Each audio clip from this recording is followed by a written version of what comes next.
I got an email from New Zealand from Devin Sutcliffe, and he looked in here and he saw a model on what is it, page? I better put on my glasses. 25, and he said, "I'd like to get the plans for this stick mount." So he sent me an email, and I realized that I had to start looking at things I've left out of the book. Well, as you look at page 25, the stick model there, Sutcliffe wanted the plans for it. So he looked in the back, and it was supposed to be in Air World plans, and we couldn't find it, and I couldn't find it. So I started digging through my files, and I found something I'd written a long time ago when I got out of the Navy, which told about the models that I built when I was in the Navy. And it turned out, I had forgotten, I built this stick model when I was in Alameda after the war, and I flew it in an Oakland Cloud Duster record trials, and I broke a national record in ROW. And so if you look on the back there, I thought, well, I better on the book give a PS. So I wrote a little PS on this model, and you can see it. There I am in uniform, and there is a stick model for the floats. And were those your Army or Navy waders as well there for that ROW airplane? let's see, are those waders on? Oh, maybe it was, yeah. Gee, I didn't know that was Navy. Normal Navy attire, huh? I was in deeper water than that.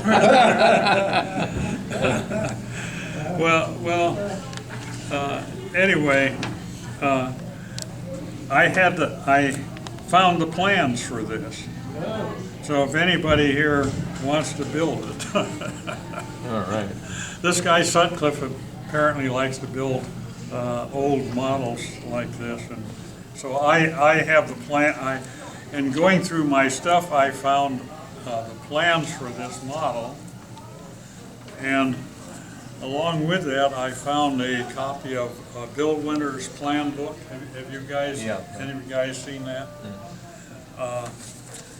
Bill Winter's plan book, and in his letter to the editor, he published a letter I had sent to him in which I described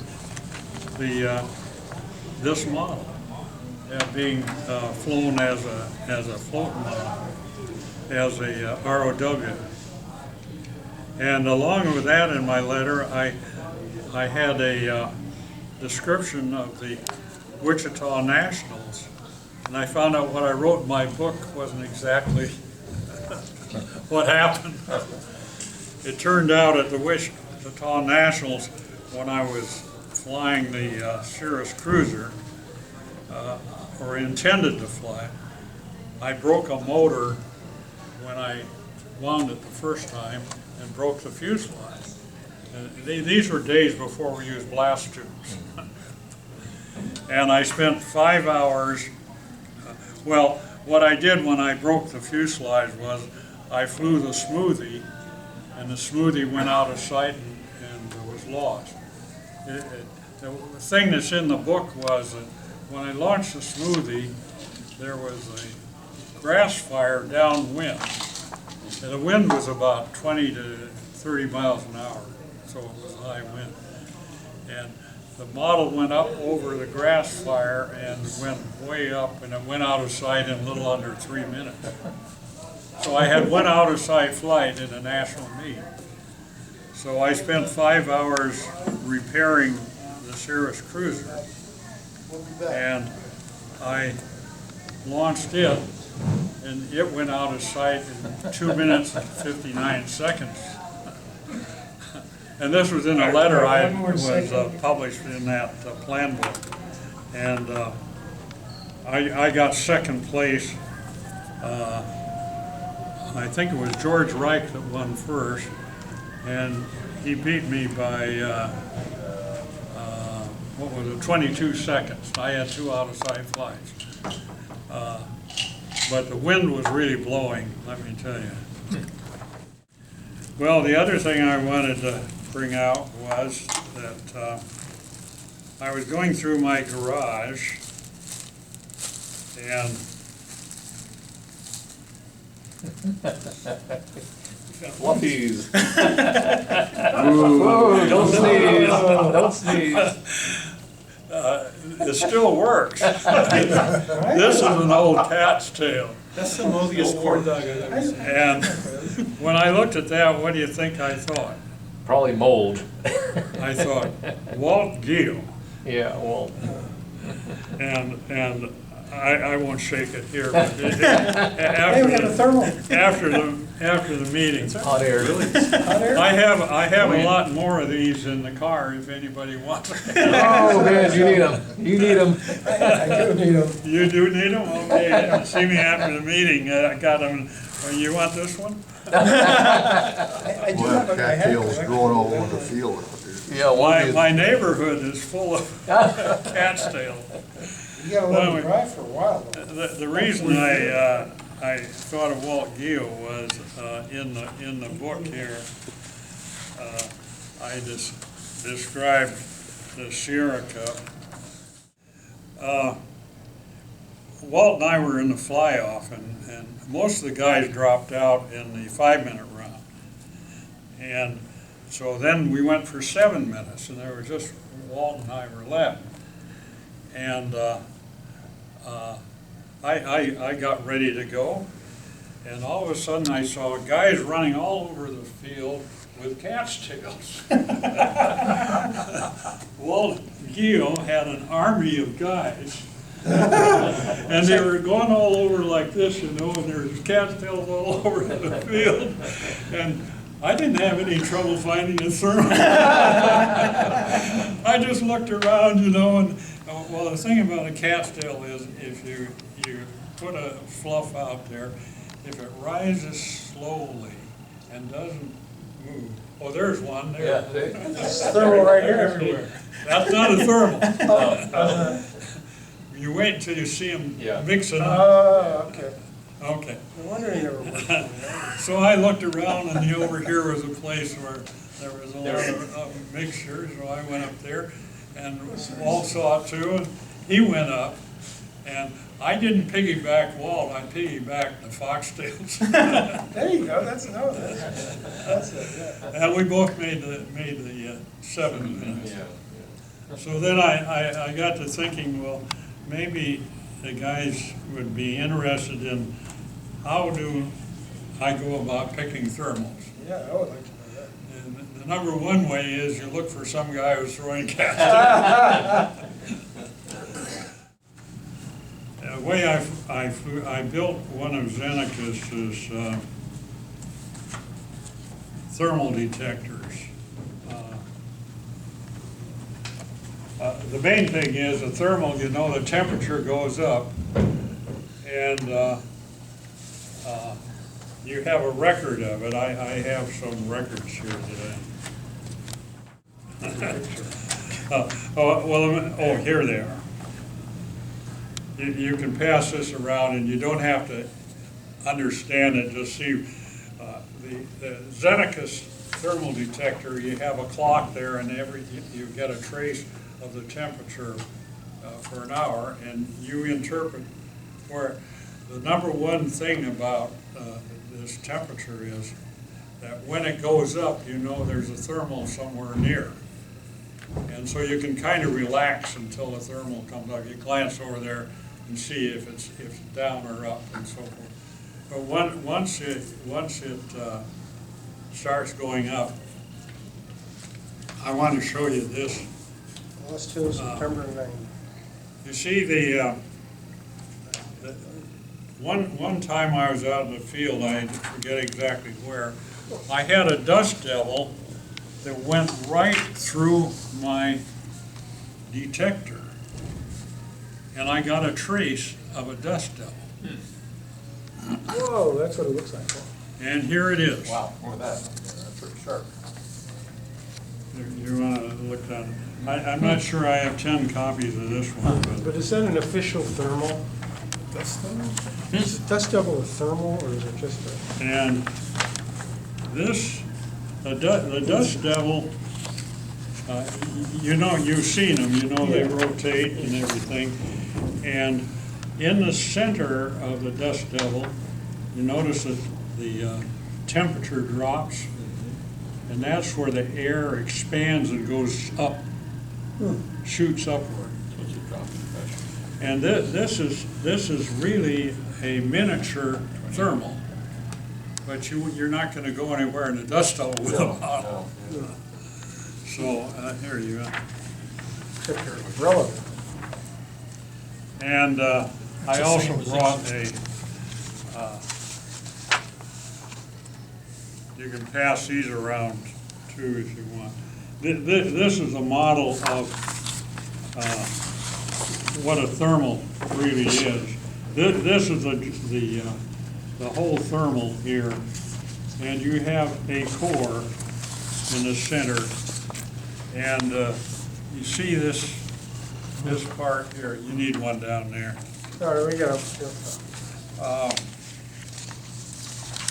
It's like a big donut, and in the center the air is rising, and then at the top there, around the donut, are the circular vortex, and outside of that is all this turbulence, and so the whole idea of picking thermal, the main thing about these is in the northern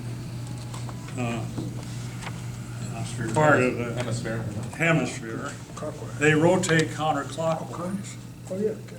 So one of the things I did besides having the Xenacus temperature recorder was I would put a flag about maybe 150 feet upwind to where the prevailing wind is. And I'd watch the flag. And I learned this from flying Nordic gliders, that when you want to fly a Nordic glider, you have a flag way upwind, and the thermal, as the thermal comes through, the initial thing is the flag will go left to the right, like this. Then it will go back the other way when it gets to the other side of the thermal. And then you're downwind from the thermal. So then the final thing is when the air gets right to you, the flag points at you. And that's when you take off with your glider. And I was flying at one contest in Southern California, and I used to do that. And I would tow up, and when I got up near the top of the line, the glider would go whooshing back and forth. And it's in this turbulent area near the top. You see all this turbulence on the side here? When you go into the thermal, the glider, the first thing that you notice is it starts going this way and that way. Then the next thing that happens is it almost pulls your arm out of the socket. And then you let it go. And at this particular contest where I hit a real boomer, I was chasing on foot then, and in Southern California, and I had just got married. My wife had come to this contest, and I ran 5 miles chasing that. It was enormous thermal, and when it DT'd, it didn't come down. And I ran 5 miles, and the guys, all the other Southern California guys had motorcycles then. And they told my wife, you better go get him, he's 5 miles down this road. So she came down and picked me up, And then I was able to convince her that I needed to get a motorcycle. And she was real good about it. She looked in the ads and she found at one of the high schools there, some kid was selling his motorcycle for $100 or something like that. And so I got a Honda motorcycle trail bike, and it was a good reason to get married, I guess. That was a keeper. Your wife. The keeper, absolutely. Yeah, Right there. yeah. So, Hey, Hank, can I ask you a question? sure. So the flag that you mentioned when you're flying Nordic, is it upwind or downwind? Oh, I was flying upwind, of Yeah. course, Yeah. into the wind. So the flag is upwind of you? Upwind. Yes. Yeah. Oh, yeah, you gotta get the flag up enough so that when the thermal comes through, you need to get a big enough thermal to support your model. Right, And if you get the flag in the right place, far enough upwind, yeah. then you can see it go this way and that way, and the thermal has not got you yet. Okay, so it's traveling towards you. Yeah, Yes. so you know that if it does that up there, it's a big thermal. Right. So the farther upwind you can see, that if you got a telescope, you can get a much bigger thermal. Yeah. We had a club member called Jim Hout who was flying with one of these thermal indicators, and so he was flying F1J. Okay, so he said I watched, and when the temperature peaked, I threw it, launch, and was inconsistent on getting a thermal until somebody said, wait until the temperature goes down. That's the fill air, launch then. He said, from then on, I maxed. So, Yeah, that is, as you see here, the core is here and the thermal is here.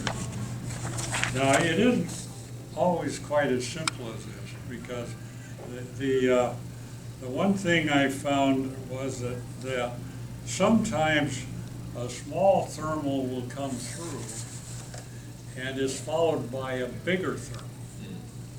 Okay, so if you take the smaller thermal and you have your model's going up, you ever had a model that goes way up in the thermal, and then all of a sudden it comes down? Yeah. Well, what happens is the bigger thermal is following it, and it sweeps that thing out of it.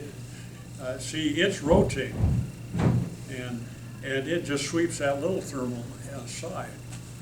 And as you know, an airplane wing has a bunch of vortices along the wing, and they all roll up into one big vortex on each wingtip. yeah. And that's what these thermals do. If they're all over the place, well, there's all these little dust devils everywhere, and they all roll up into one big thermal. So you've got to get the right size when you launch your model. Yeah, I have a thing One of the things that's along with what you're talking about here is there are lots of peaks on the thermal detector. And when I won the Sierra Cup that year, I was flying in the team trials. And the day before the team trials, I ran for the different rounds. There were 5 rounds. I went down there the day before and I recorded in those round times different things. And like, see, here is the morning, and this is 7:30. 7:30 to 8. See, there no, and in the morning and 7:30 to 8, you can fly anytime between 7:30 and 8 and max, because you don't have any downdrafts here. Oh, okay. And if you've got a good model, you can make the time. But then as time goes on, you get like this, And what I did, I went through these traces, and like what you're talking about, you just mentioned I think I've got, where's it go? Oh, yeah. Do you see right here, you're talking, see the double peak? There's a core, and that's when you fly. And as you can see, some of it's not as clear cut as that. So anyway, what I did was before the team trials, I went through the rounds and I figured out how many chances I had in an hour to get a max. And like here I have round 2, there are 4 chances, and on these different ones. When you get in the afternoon, sometimes in an hour you only have 2 chances. And but anyway, if you want to look at these later, that's the thing. But even with clear spike like that, you better look around, because the thermal has the little dust devils, and you got to look everywhere for. You look around, and when I got to you'll notice my description of the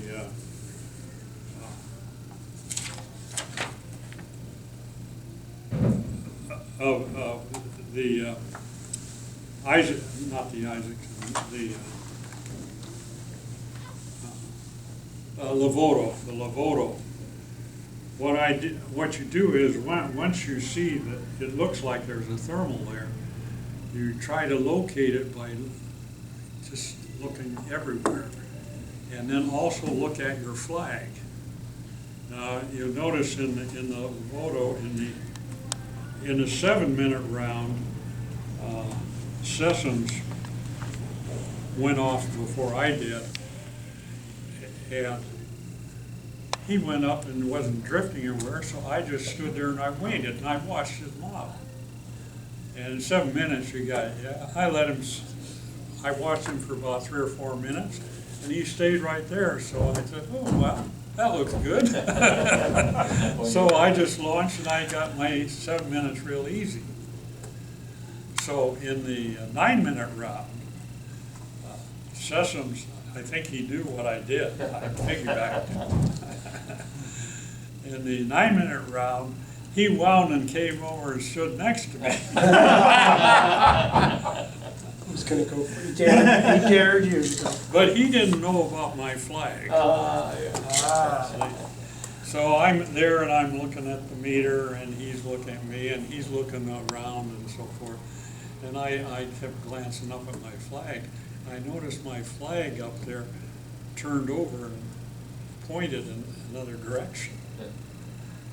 So I launched over there, and I went right in the center of the thermal, and I went up and then he saw that I had gone, and he went, but he got off to the side, and he was doing good for 5 minutes, but then he was on the side and he got into this turbulence. Got kicked out.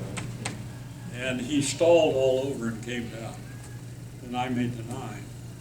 So the flag was a difference. Yeah. And I have a note in my notes when I went through this stuff. I said, get more flags. And all over the place out there. And a lot of these contests are that way. A lot of guys have flags, and you have to learn how to read them and look at them and everything. But along with it, you've got to know the temperature and so forth. What size flag do you use? How large? Pardon? How large is the flag? You mean What is it my made out of? The what? What is the flag made out of? And how large is it? And how high above the ground? They're different lengths. Mylar. Yeah, Mylar Oh, streamers, Mylar. yeah, on top of a pole. Oh, it's a Mylar strip, it's not a and flag, it okay. has to be. It can't be close to the ground. It has as high as you can get it, basically. I forget the exact height, but somebody wrote a paper on how high it had to be to give you a good direction. Okay.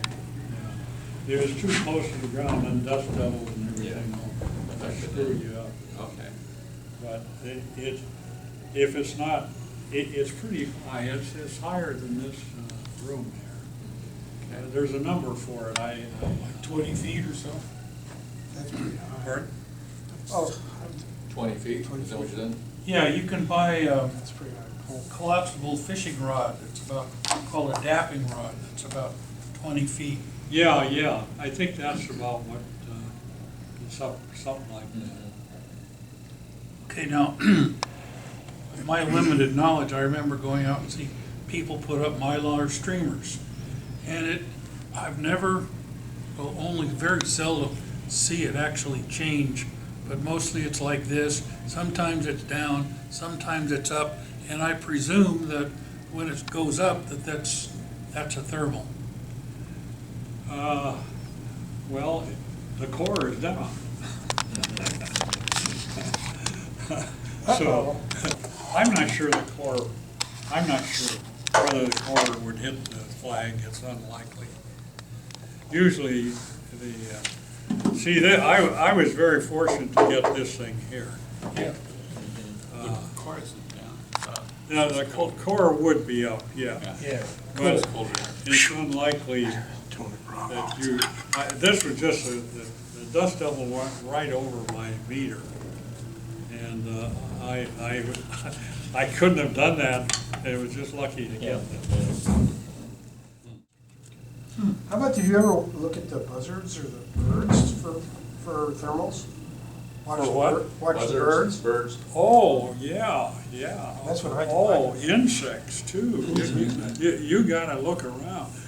One thing I noticed with the Europeans, Anderkoff and those guys, there was a lot of chatter, and they were looking around everywhere. And all the guys were talking back and forth, so they're coaching each other. They have a lot of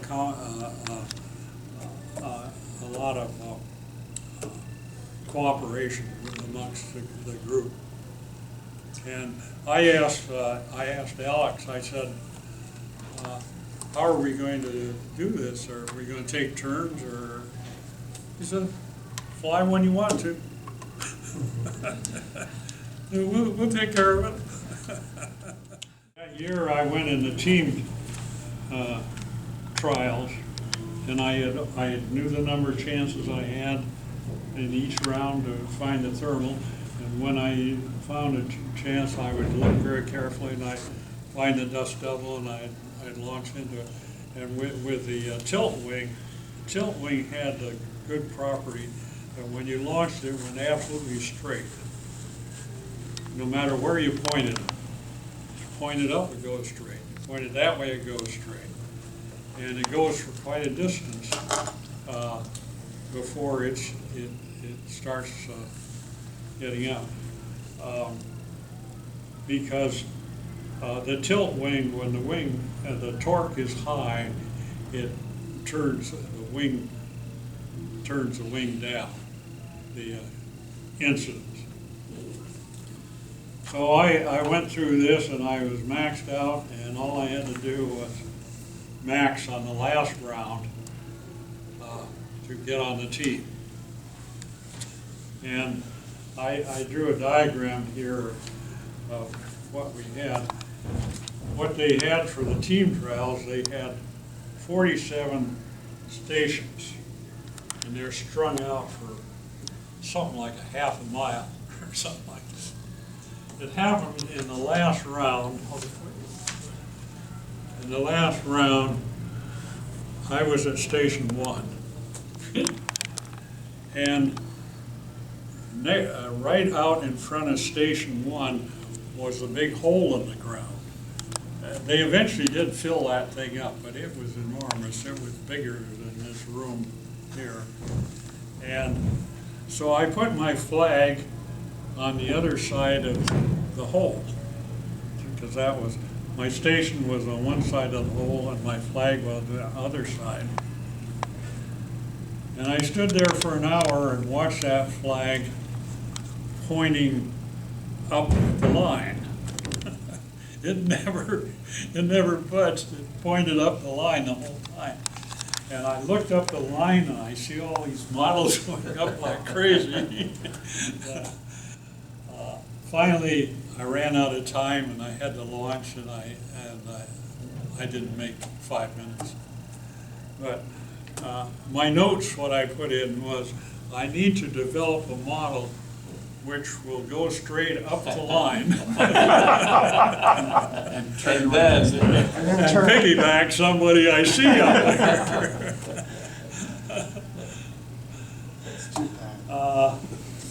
Let's see, I think, well, I'm open to question. Piggybacking is your best bet, you know, but that's a matter of luck, and you happen to be in the right position.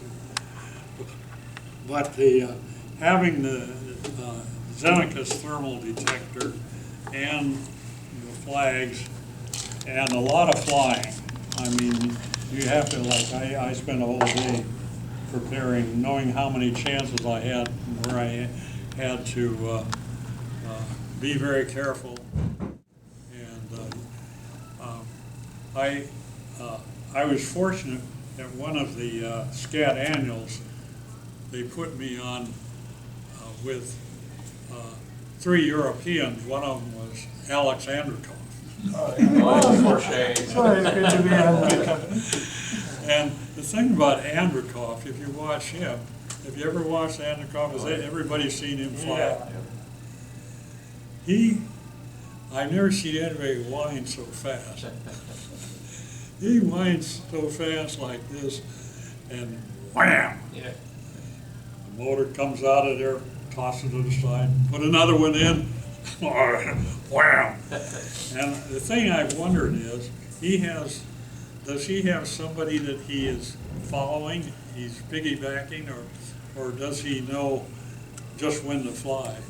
But he's incredible, and of course, when you're watching him, you can't piggyback him because you're so entranced with what he's doing. Yeah, you're supposed to.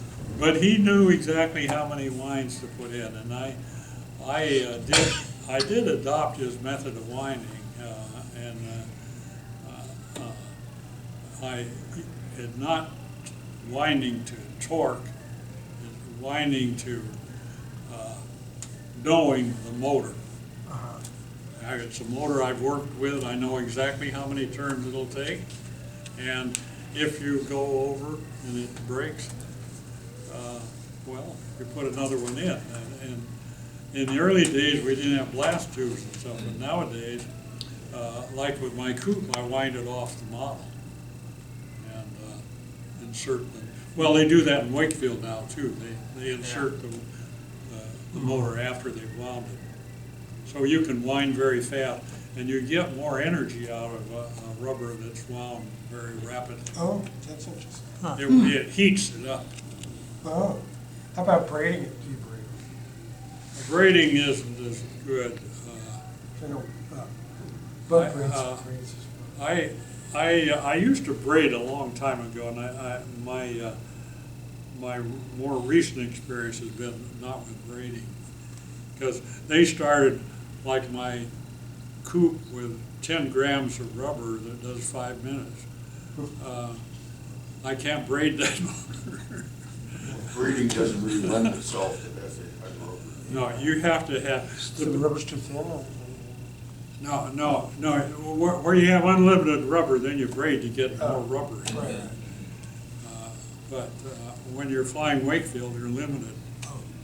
And the best is to have a slight bit of tension in the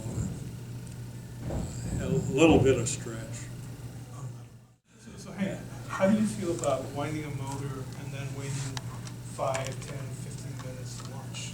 Oh, well, that is a problem because, generally speaking, I think 10 minutes is about the limit. The way, it depends on how you're winding the motors. But if you're going to depend on the thermal, you don't worry about, you really want to have go to more strands, so that if you've waited a long time, your torque is still high enough for the model to fly. If you don't have enough torque and it's relaxed on you, then it won't follow the pattern well. And that was one of the things I used to do. If I knew I had to wait a lot, I would go add extra strands, and so I had enough torque.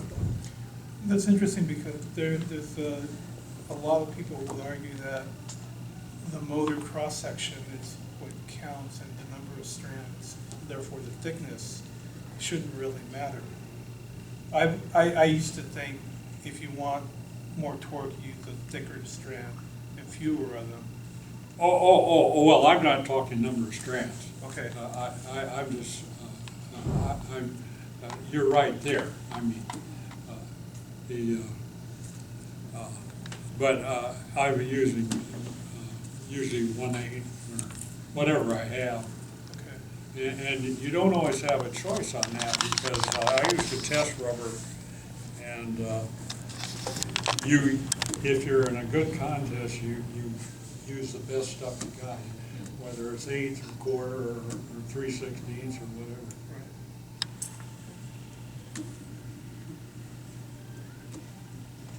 There's one, what was it, July of,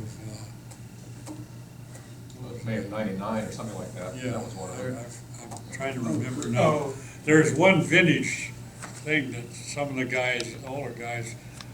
May 99. May 99, yeah. That's the one that will go for. Oh, yeah, May hundreds of- 99, Hundreds right. of dollars a quarter pound. Yeah, the guys are selling that for hundreds of dollars.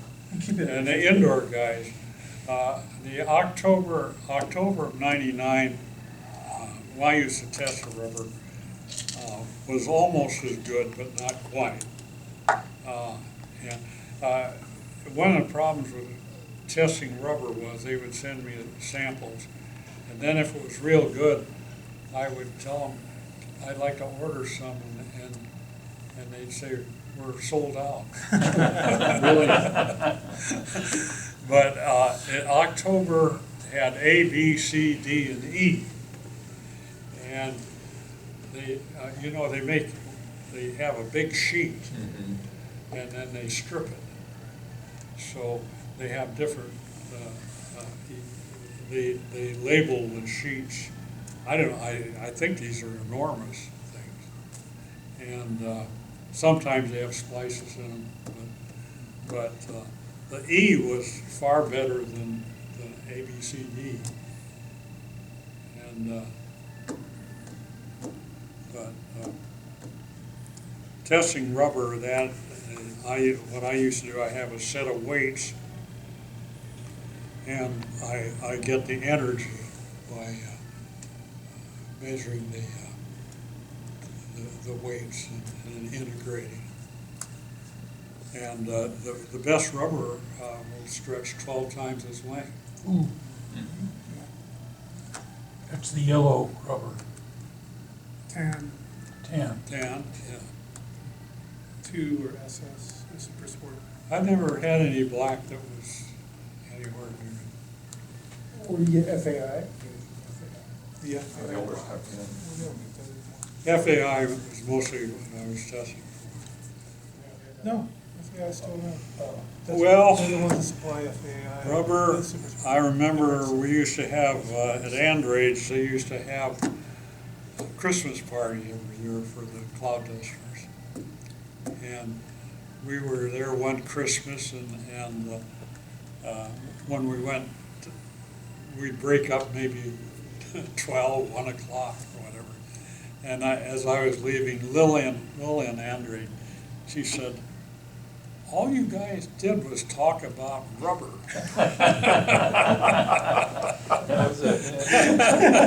Didn't talk about girls at all.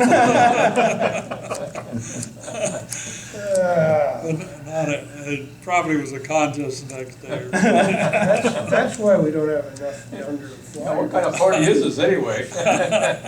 That's when my wife likes going into it's because she knows what I'm doing. Right. Oh, you're going with me, oh, okay. I'm safe. Yeah.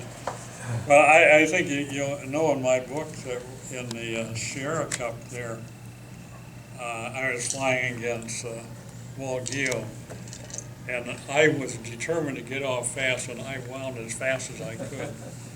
And I got up to maximum winds for that motor, and then I took 2 turns on the winder, and that's 8 turns. And Foster had been, he had lost, he was in the fly-off, but he didn't make the fly, and he was helping me. Now, that was a good thing about Foster and Vilgry and them. We had helped each other. If we didn't make, one guy didn't make it, we'd all pitch in and help him. And Foster was, you know, I got up to maximum winds, I was going like this, and all of a sudden, and then I hesitated, and then I went. And he went. It didn't break. So I got 8 extra turns. Oh, my God.